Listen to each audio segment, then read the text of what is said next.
ومن أخطاء بعض الزوجات إطاعة الزوج في معصية الله جل وعلا، ولا ريب أن طاعة الزوج واجبة على الزوجة، وهذه الطاعة داخلة في معنى القوامة التي بينها الله جل وعلا في قوله الرجال قوامون على النساء. فلهذه الطاعة أثرها في استقامة الحياة الزوجية وسعادتها وحسن التربية للأولاد، ومن تقوم بذلك ابتغاء مرضات الله فلها الثواب الجزيل والخير الكبير. ولكن ذلك لا يعني أن تطيع الزوجة زوجها طاعة مطلقة، فتطيعه بكل ما أمر به ولو كان معصية لله، فالطاعة إنما هي في المعروف وفي غير المعصية.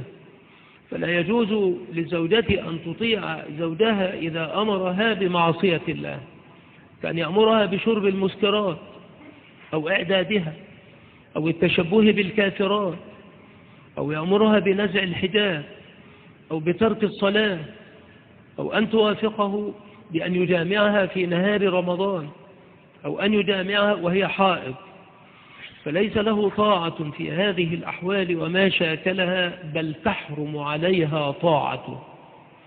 والقاعدة العامة قول الرسول صلى الله عليه وآله وسلم: لا طاعة لمخلوق في معصية الخالق. أخرجه أحمد والطبراني والحاكم وصححه ووافقه الذهبي وغيره. وقد عقد الإمام البخاري رحمه الله تعالى في الصحيح بابا قال فيه: لا تطيع المرأة زوجها في معصية الله. ثم قال: حدثنا خلاد بن يحيى قال حدثنا إبراهيم بن نافع عن الحسن هو ابن مسلم عن صفية عن عائشة أن امرأة من الأنصار زوجت ابنتها فتمعط شعر رأسها، أي سقط من داء يعرض له، فداءت إلى النبي صلى الله عليه وسلم فذكرت ذلك له، أي ذكرت له تمعط شعر رأس ابنتها التي تزوجت.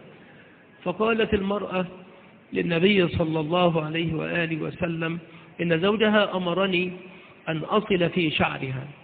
فقال: لا، إنه قد لعن المستوصلات. قال الحافظ رحمه الله في شرح الحديث: فلو دعاها الزوج إلى معصية فعليها أن تمتنع، فإن أدبها على هذا الامتناع كان الإثم عليه. ولا يعني عدم طاعة الزوج في معصية الله أن تشتد عليه بالنكير في بداية الأمر، وإنما تبدأ بملاطفته ووعظه وتذكيره بالله حتى تأخذ في معاملته بالتي هي أحسن. فإن أبى وأصر على غيه أنكرت عليه وأخذت بالتي هي أرضى لله جل وعلا، وتركت طاعته التي تكون بمعصية الله سبحانه.